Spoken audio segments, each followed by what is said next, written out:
Welcome back to schoolpsych.ai. Less paperwork, more heart work. In this video, I'm going to walk you through how to create prompts for intervention recommendations. The first prompt recommendation that we have, as an example, Sophia reading intervention. You could say something like, Sophia, recommend an intervention for a first grader who struggles with phonemic awareness.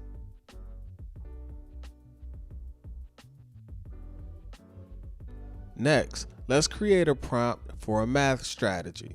You might create a prompt that says something like, Sophia, suggest a strategy for a 5th grade student having difficulty with multiplication and division concepts.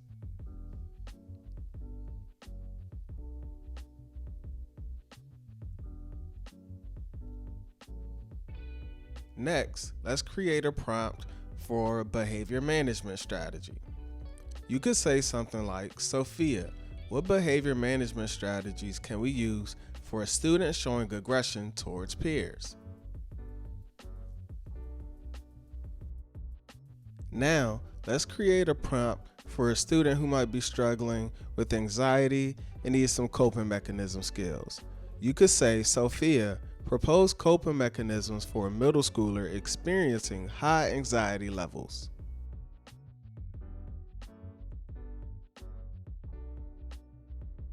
And finally, let's create a prompt for ADHD support. You should try, Sophia, recommend classroom strategies to support a 3rd grader struggling with ADHD and maintaining focus. Is there a certain area that you need help building prompts with? If so, drop it in the comments and let us know how we could support you. For now, be sure to subscribe to the schoolpsych.ai YouTube channel and be sure to follow for more.